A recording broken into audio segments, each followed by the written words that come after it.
ഇതെന്താണ്? ഇന്ന് ശ്രുതി ടീച്ചർ ഒരു ക്രിസ്തുമസ് അപ്പൂപ്പന്റെ ഫോട്ടോ അതിൽ കുറച്ച് ഗിഫ്റ്റ് ഒക്കെ ആയിട്ട് വന്നത് എന്നല്ലേ? അപ്പൊ എല്ലാവർക്കും നമ്മുടെ സൈലം ലേണിംഗിന്റെ പുതിയൊരു ക്ലാസ്സിലേക്ക് സ്വാഗതം. ഇനി ക്രിസ്തുമസ് അപ്പൂപ്പനെയും കൊണ്ട് വന്നത് എന്തിനാണെന്ന് പറയാം.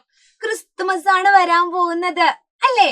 ആ ക്രിസ്തുമസിന് മുൻപ് നമുക്ക് എന്തുണ്ടാവാറുണ്ട് സ്കൂളില്? ഗിഫ്റ്റ് ആണോ, സമ്മാനാണോ? ക്രിസ്തുമസ് പരീക്ഷ ഉണ്ടാവാറുണ്ട് അല്ലേ? ക്രിസ്തുമസ് പരീക്ഷയൊക്കെ കഴിഞ്ഞാലാ നമുക്ക് ക്രിസ്തുമസ് അടിച്ചു പൊളിക്കാൻ പറ്റുള്ളൂ അല്ലേ? സെക്കൻഡ് ടേം എക്സാം ഒക്കെ കഴിഞ്ഞ് അടിപൊളിയായിട്ട് നമുക്ക് ക്രിസ്തുമസ് ഒക്കെ ആഘോഷിക്കണം. അപ്പൊ ക്രിസ്തുമസ് പരീക്ഷയ്ക്ക് ഒരുങ്ങും മുൻപ് നമ്മൾ എന്തൊക്കെ ശ്രദ്ധിക്കണം? എല്ലാ പാഠങ്ങളും പഠിക്കണം അല്ലേ? അപ്പോൾ ഏതൊക്കെ പാഠങ്ങളാണ് പഠിക്കേണ്ടത് എന്നൊക്കെ നമ്മൾ അറിയണം അല്ലേ? പരീക്ഷയ്ക്ക് വരുന്ന എല്ലാ പാഠങ്ങളും നമ്മൾ പഠിക്കണം. എന്നും പാഠപുസ്തകം വായിക്കാറില്ലേ? നമ്മുടെ ലൈവ് ക്ലാസ് ഒക്കെ കാണാറില്ലേ? ഇല്ലേ? അപ്പൊ പരീക്ഷയ്ക്ക് വരുന്ന പാഠങ്ങളെല്ലാം പഠിക്കണം ട്ടോ, പഠിക്കണം. അപ്പൊ നോക്കിയേ, മണ്ണിലും മരത്തിലും എന്ന് പറയുന്ന ഒരു പാഠമുണ്ടേ. മണ്ണിലും മരത്തിലും പിന്നെയും ചെറുതായി പാലപ്പം, തിളങ്ങുന്ന കൂട്ടുകാർ, പെയ്യട്ടങ്ങനെ പെയ്യട്ടെ. എന്ത് സ്വാദ്! ഈ യൂണിറ്റുമായിട്ട് ഈ പാഠവുമായിട്ട് ടീച്ചർ 25/11/24 അതായത് നവംബർ 25 ലൈവിൽ വരുന്നുണ്ടേ.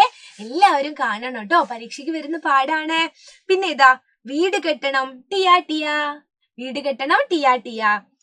ഇതൊക്കെ നമ്മുടെ പാർട്ട് 1 ഇനി പച്ചക്കറി തോണി എന്ന് പറയുന്ന ഒരു പാഠം കൂടെ നമ്മൾ പഠിക്കണം.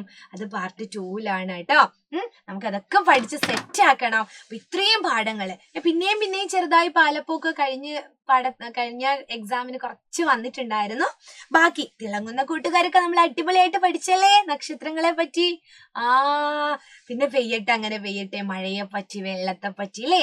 ഇനി എന്ത് സ്വാദ്, വീട് കിട്ടണം ടിയാ ടിയാ, പച്ചക്കറി തോണി. അതാണ് നമുക്കിനി പഠിക്കാനുള്ളത്. എല്ലാവരും എന്ത് ചെയ്യണം? പരീക്ഷയ്ക്ക് വേണ്ടി തയ്യാറാവണം. ഇത്രയും പാഠങ്ങളാണ് നമുക്ക് എന്ത് ചെയ്യാനുള്ളത്, പഠിക്കാനുള്ളത് കേട്ടോ.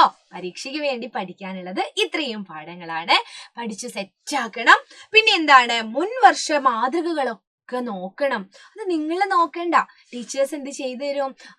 ലൈവ് ക്ലാസ്സിലും അതുപോലെ കോണ്ടന്റ് വീഡിയോസ് ആയിട്ടൊക്കെ മുൻവർഷ ചോദ്യ പേപ്പർ എന്റെ മക്കളെ പരിചയപ്പെടുത്തും. അപ്പൊ പരീക്ഷയ്ക്ക് അടിപൊളിയായിട്ട് എഴുതാം.